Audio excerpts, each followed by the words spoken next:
biggest South Asian media group, Y Media.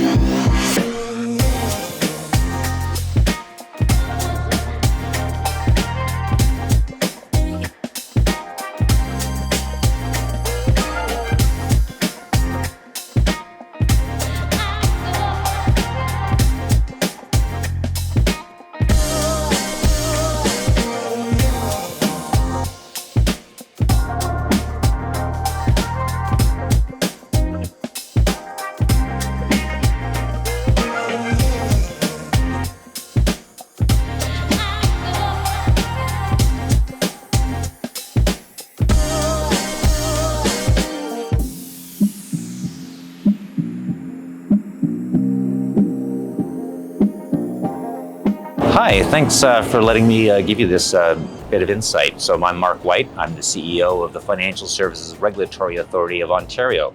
We call it FSRA. So FSRA is probably something you may not have ever heard of. Most people haven't. But the truth is that all through your life, at those major events, when you're, let's say, getting married or having a child, you need life insurance, or you're buying a home and you need to get a mortgage, or insurance for that, or insurance for your car, and you're worried about, how much is it going to cost? You need a second car because you have to drive to work. Or you're thinking about retirement or saving for your child's education, and you're looking at investment options, and should you use a financial advisor or planner? Should you deal with a credit union or a bank? So all those sectors that I talked about, all those life events, we actually are the regulator that tries to make sure that the consumer interests are protected. Our mandate is to think about primarily how does the consumer, how can they be affected by this, and how are they protected? We also think about how the marketplaces function. We want to see that there's competition, that there's innovation, that there's choice for you as a consumer, but we will think about the prudential risks when you're dealing with a credit union or a pension, and we think about the conduct risks when you're buying those financial services. So hopefully you'll go to our website. It is important that you remember FSRA as much as it is that you remember to search and look for that information. We put out very important information to help you, whether you're someone experiencing one of those life events. And we also can help you if you have complaints. We do think about different sectors which are not well treated by financial services. And one of our goals is to make sure that bad behavior, misconduct is not rewarded, and that we find ways to make sure that those bad actors are sanctioned. So if you're a vulnerable consumer in particular, someone maybe who has been taken advantage of by a financial service provider, we want to make sure that the wrong to you is righted. So anyway, please look into FSRA, and hopefully you'll find our information, our services useful and help to protect you. What is new is the breadth of the application and how in your face it is when you're seeing things like ChatGPT, just sort of those things that have learning from huge databases. So I think these issues will continue to evolve, but I think it's mostly not the conduct and prudential regulator, although we would have concerns if we got to our privacy abuses, but it will be the privacy regulator, the consumer data regulators. They're going to be the ones that are most creating the boundaries. And it is true there's uncertainty because people will need protection from issues which we probably haven't fully appreciated at this point. Following the MGA thematic review, did FSRA conclude that additional reviews were required of the insurers involved? Yes, so we actually went through a couple of different stages of this. The first one was more just learning about the channels and MGAs, and then we did start to drill down on particular insurers and MGAs, and that's also been complemented by a great innovation which our insurance conduct team has led along. We call it cooperative supervisory reviews, where we go to major insurers involving other provinces who want to participate in. After particular is a great partner with this, and we go out and we do these reviews. So yes, there are multiple layers to this, and we are now building the conduct supervision resources in life and health. But this isn't a one-off. This is going to be a permanent feature of how we're going to basically supervise those insurers and manage that marketplace. I'm going to squeeze a question in about the Financial Planners Protection Act around Advertise. So what is the status of Advertise as a credentialing body in light of its financial situation and the legal troubles that have been reported in the media? How does FSRA ensure the viability of credentialing bodies, and are you monitoring the legal outcome of Advertise? Well, it is a credentialing body, so we have an obligation to watch what's going on there. They've been very forthcoming. The new management has been engaging with us whenever we've asked. They've been even proactive in that. They are a credentialing body in good standing. Their fees are fully paid. So they're the people who are using titles through them should have confidence that that continues to exist. We have no reason to believe that they won't continue to do this. We think it is an important part of their business. They were an early adopter in wanting to be a credentialing body. They were very helpful through the process. Like all credentialing bodies, I talked about Zero had some great strength, but also some areas that maybe aren't as strong as other credentialing bodies. Advertise also has its weaknesses. And so we continue to be focused on supervising those.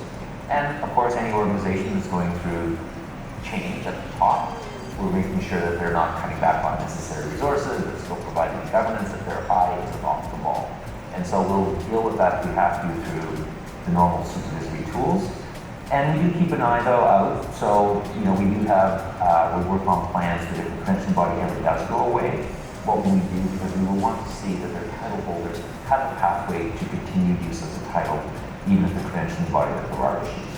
But Advertise, it's all good standing right now. Back to an audience question is on the topic of climate change has been top of mind for other Canadian regulators, such as OSFI and the CSA. These regulators have been requiring climate-related disclosures from their regulated entities, such as disclosing information about financed emissions. Is FSRA headed in this direction as well? I don't want to disagree with the other regulators, but most financial institutions, if climate risk is a derived risk, because yes, they do have their own heating of their buildings, for example, but they're not actually producing things that generate carbon. They do provide financing, which can, that's why I say it's a derived risk. And so their business activities have an influence on environmental issues we're dealing with. They're very concerned about it from a perspective of, are they understanding climate change and environmental concerns as a risk? So if you're a pension, for example, and you're investing some of those hundreds of billions of dollars I talked about, where are you investing them? And is there a risk that you are not diversified sufficiently and that you actually may end up with stranded assets? So that's from a good investment risk policy point of view. We do leave it to others to take a perspective on climate that there should be no investment in oil and gas. We want to see the organizations being prudent in what they're doing. And so we're not against an institution that, let's say a pension fund that says we don't want to invest in oil and gas anymore. But we don't see that as our role to tell them whether they should or should not do that. Our role is to make sure that we're seeing that they're protecting the rights and benefits of their members. So obviously if someone has too much exposure, unmanaged exposure, undiversified exposure, that would be our primary concern. We're here at the Financial Services Regulatory Authority of Ontario's Exchange event. It's the FSRA's flagship event. It's here in the Sheraton Hotel in downtown Toronto. And FSRA is the regulator in Ontario for pension plans, mortgage brokers, credit unions, and insurance companies. They deliver really important regulatory services for financial services that impact Ontario consumers in their day-to-day lives and at really important points in their lives. The event is really exciting because it's bringing together all these different financial services sectors to talk about issues that matter the most to consumers. Things like the cost of living in Ontario, the availability of housing, and the suitability of advice that consumers get from their financial services professionals. I just heard from our CEO, Mark White, who talked a lot about the different things going on in our sectors and FSRA's priorities. It's really exciting and inspiring stuff, and I can't wait to hear more. We have a panel coming up on climate change, as well as artificial intelligence in our regulated sectors, and then we're breaking out into different events specific to our different sectors. So we're going to have an event on pension plan regulation, on mortgage brokers, on auto insurance prices. And we heard some really interesting stuff this morning on auto insurance pricing, territorial rating, and a new test and learn environment that FSRA has implemented to allow insurers to experiment with territorial pricing to create more fairness for consumers in the auto insurance market. I'm from FSRA's consumer office, and I think the most important thing for consumers to take away from this event is that FSRA is here and has everybody's back. And you should be confident that there's a regulator in Ontario that's looking out for your interests and trying to make sure that you're empowered with the right information to make sure that you can make the right financial decisions for you and your family. The biggest South Asian media group, Y Media.